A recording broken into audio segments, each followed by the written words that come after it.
spend a little bit more time showing you how to cut out the car and clip out the car and make a vector drawing in Photoshop.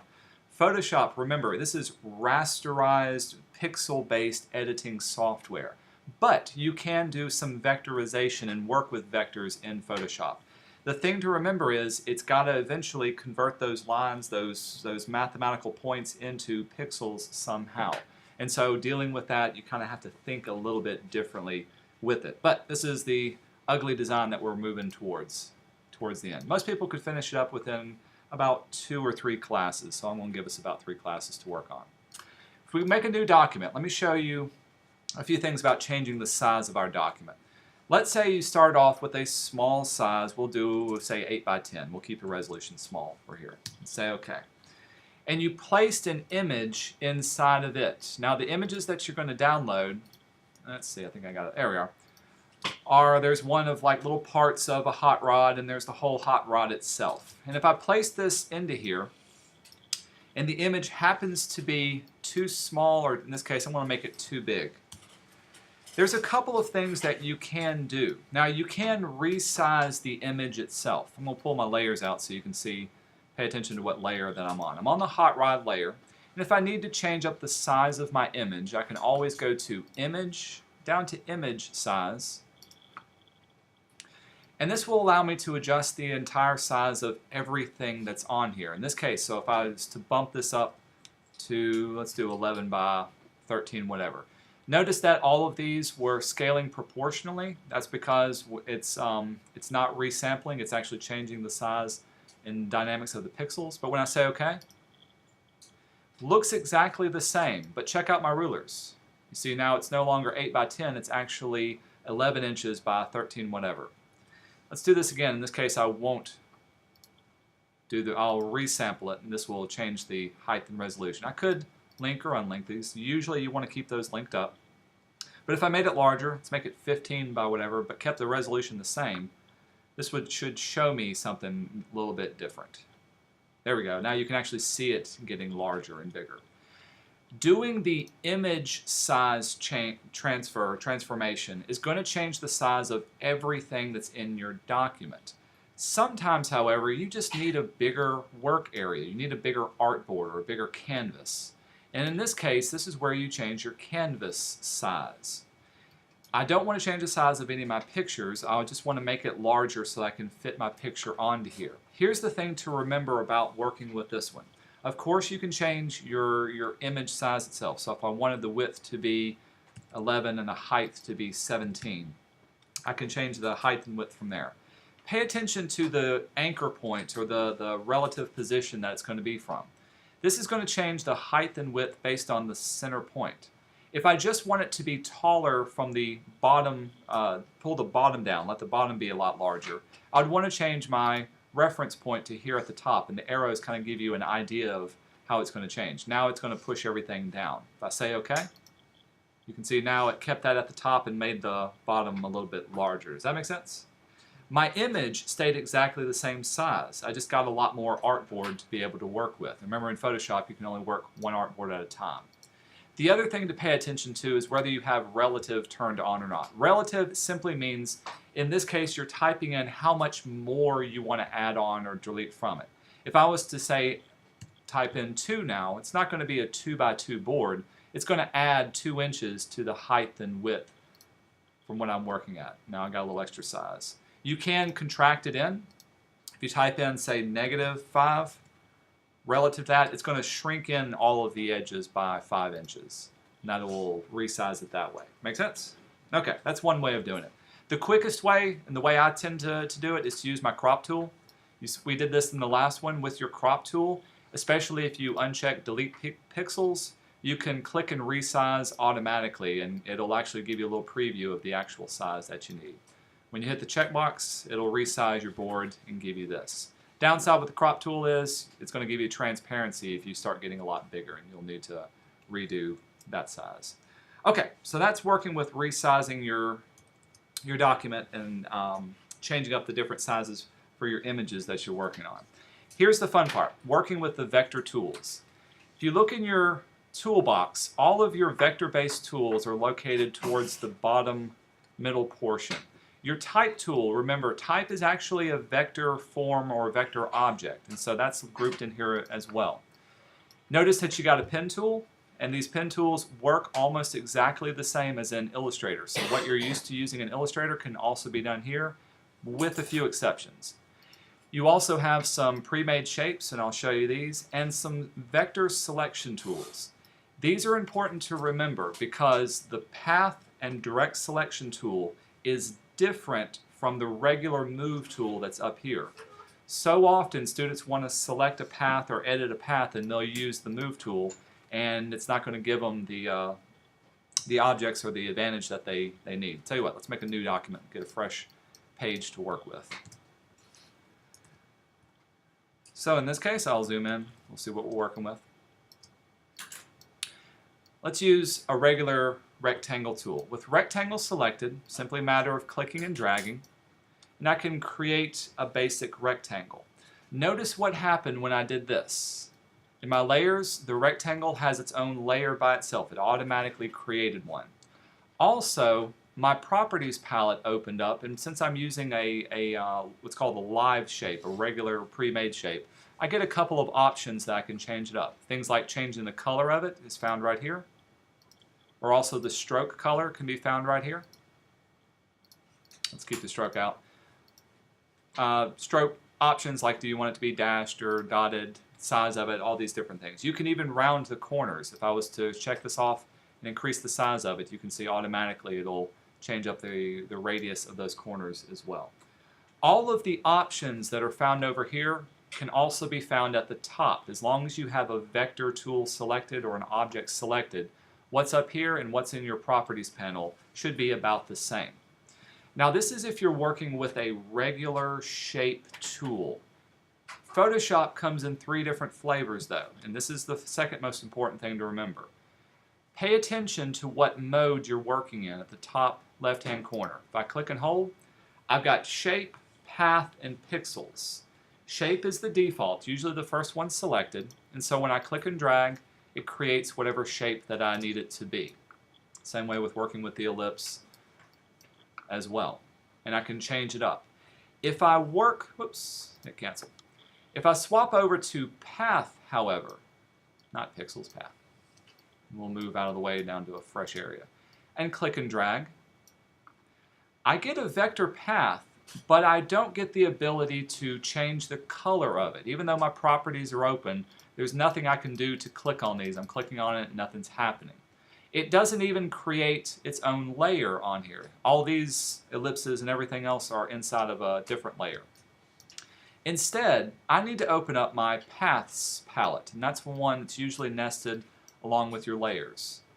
The Paths palette allows you to edit and see what you're working on when working with vector paths. And so as I click and drag and create new things, you can see my work path will start to change up, and you can see it adding on to here. If I do need to move these around, I need to use my path selection tool, and I can click on whatever circle or whatever point inside of here using my direct selection tool. And it also gives me my Bezier curves. Okay, I know, we'll say yes. And I can change it up from here. Paths is what we're going to be working in when we do the outline and shape of the car. Now if I need to delete it, I'll just hit delete and it'll start going away. Let's select the whole thing and get rid of those. It is giving me warnings because it's a live shape, and if I get rid of it, it's going to delete away everything else. I can select my working path, click delete, and they'll all go away at the same time. Or in this case, I can select whatever layer that I have, delete those away, and we'll get a fresh page with that one. The final one that you can work with, let's go back to a rectangle, is pixels. With pixels, it's not going to give me the ability to edit the shape that I'm working with. Check out what layer I'm still working on. There's my background. It's going to create the shape, but I have no properties, I have no ability to change the color of the shape. It's just going to choose whatever I had for my foreground color, in this case the middle gray, or if I changed it to red, and it'll create that shape, whatever layer that I have selected.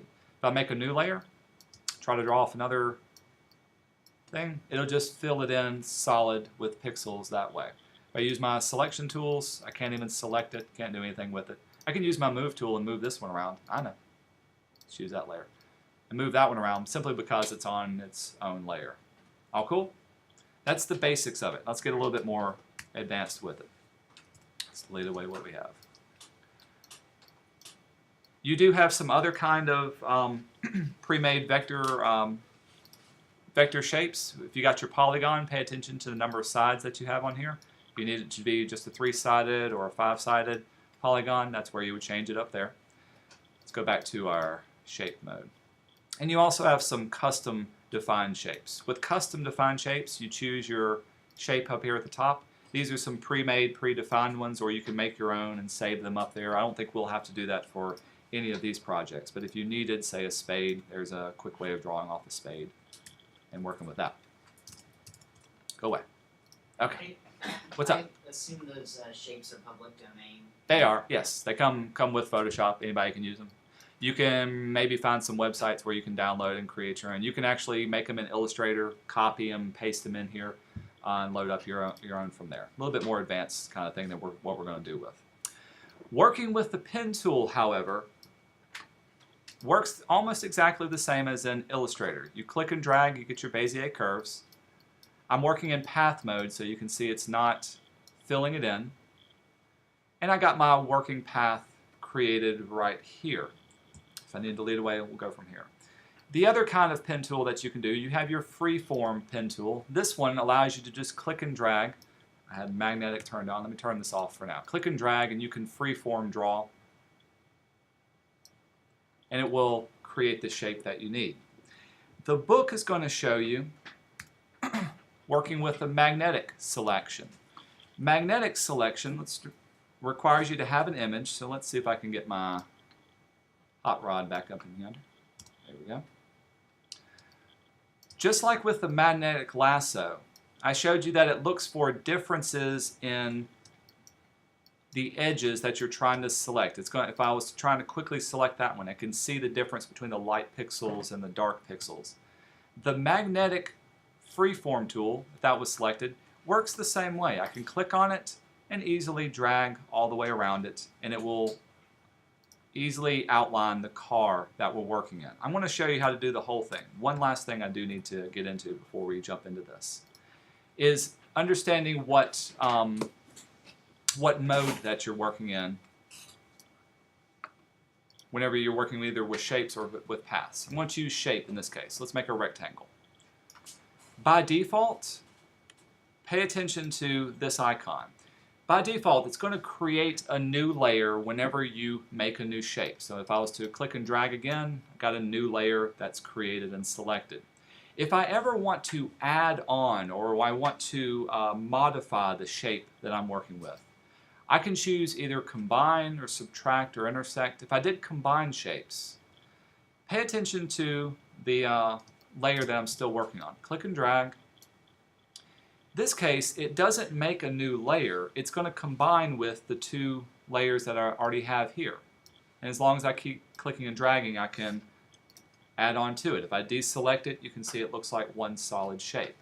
This comes in handy if you ever need to fix any kind of drawing that you've done, which in this case what we're going to do with the hot rod tool. You can move these around once you draw one, use your path selection tool and rechange them up. Or if you have an object selected, you can work in a different mode, and instead of combining it, if you need to subtract away from a shape, choose subtract and it will cut away the area that you have selected.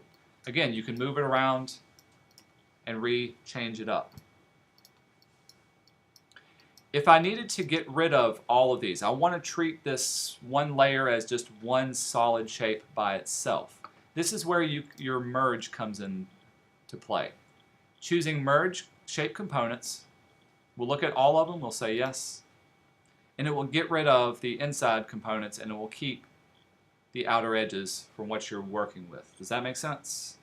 Okay, keep that in mind. So as I'm working, pay attention to what mode you're working in, shape, path, or pixel, but also what blending mode that you're working with from here. The book is going to ask you to outline the hot rod. I got rid of my hot rod. Let's bring it back. To outline the hot rod and to add on the wheels and to work through it. Since a lot of people tend to have difficulty with this, and we're going to watch Mr. Avi work with it. I'll show you how easy it is, how I would do it. Let's move my layers back out of the way, and we'll keep my paths open so we can see it. Got my pen tool selected. I'm working in combine mode. Excuse me, I don't need just my pen, I need my freeform pen. I'm working in magnetic mode, and it's going to combine the shapes. I am working in path mode, so I don't want to see it filled in.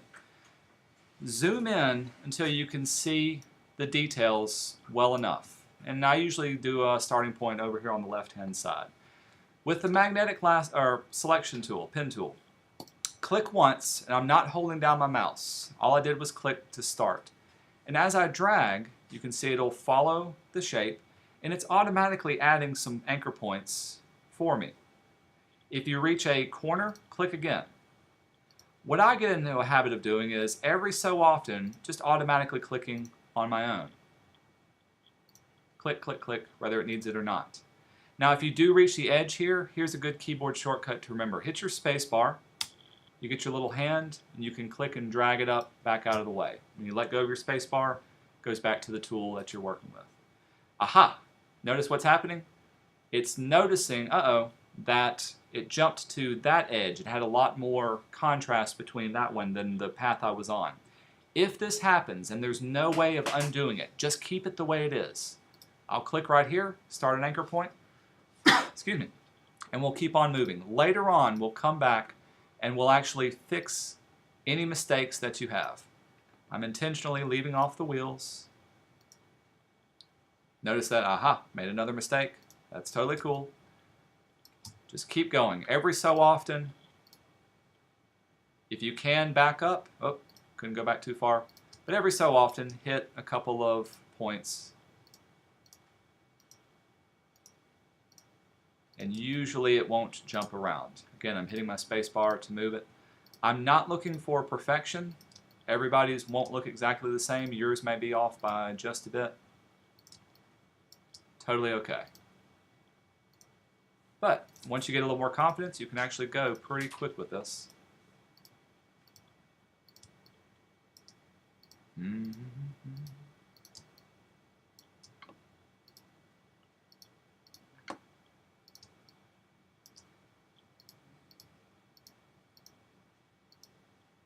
But right here, there's a lot of ambiguity about what's an edge, what's part of the car or not.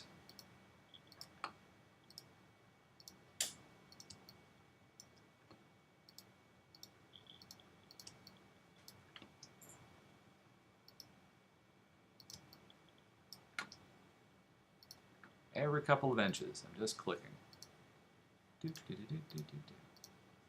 Uh-oh, got off there.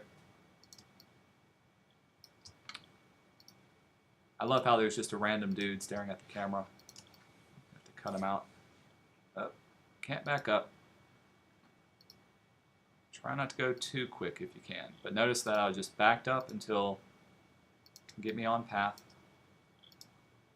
Now I'm back to my beginning point. When you reach the beginning, you'll see the little circle appear, and you've got your path selected all the way off and around. Next thing I need to do, I can go back and I can clean up my edges. There's two ways of doing it. First way is I can use my direct selection tool. Remember, with the white arrow, you can click on individual points and move them until they're back into a good position. You can also move your Bezier curves, get those straightened up. These will take a little bit of time. That's totally okay. Let's see if I can find another major spot I messed up in. I know around here, there's one. There's another.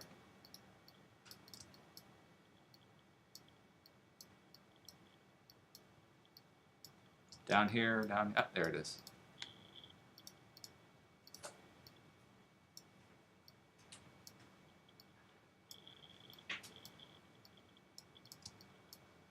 Okay, we'll say that's good. Check out my paths palette now. Notice the little working path that I have? It should look like a white outline of the shape that you just created. The second thing you can do is you can add on to your selection. In our case, I'm just going to use the regular pen tool. To add on to the selected path that you have, I'm going to go up here and make sure I'm working in combine shape mode, because whatever I create, I want to combine it to that shape. And I'm going to click and select here. I'm actually going to go farther out than is necessary. So we'll click here very quickly, very effectively. Get that. Notice that it's overlapping. So there's my outline of the car, here's the outline of here. In my working path, you can barely see it, but I've added on the little tire, and I can combine the two shapes together. This one and this one. Do merge, and now it merged those two together, and I've got this one. Here's the issue that a lot of students run into, is they forget what mode they're working in. Sometimes they work in subtract mode. If I've got this one or another one selected, I can still make my selection. Let's choose the back window, or not window, tire, and select it. But now when I go to merge them together, it doesn't merge. It actually still cuts it out. That's because I was working in the wrong mode, wrong subtraction mode. So let's undo what I did, step backwards. If that ever happens to you, it's actually okay. You can still select the object, change the mode that you're working in back to combine shapes, and then when you merge it, merges it together and fixes it up as well. If you have any other major parts that you've messed up on, this is where you can go back, make your reselection, combine them together, merge them together, and they'll actually fix that. Oops, I was working in the wrong mode, combine shapes mode, merge it, and then we're done. Pretty cool? Okay. What can we do with it? So I've got my path created, got it selected. Let's see if this will work. There's my path. You can move your path around as necessary. One thing you can create is what's called a vector mask. Got my selection turned on. There we go. So here's my hot rod that I have selected. We created layer masks before. Layer mask, if I was to choose this one, allows me to paint on where I want to mask out any particular area or unmask it. A vector mask does the same thing, but it uses the vector lines that you created. So with it selected and the correct layer selected, I can go to Layer, Vector Mask, and we're going to reveal it. And I still got, oops, I want to hide what I have selected. Current path, there we go. With the current path selected, it will mask off. You can see there's my little vector that I have selected, and it will cut out the car that we have.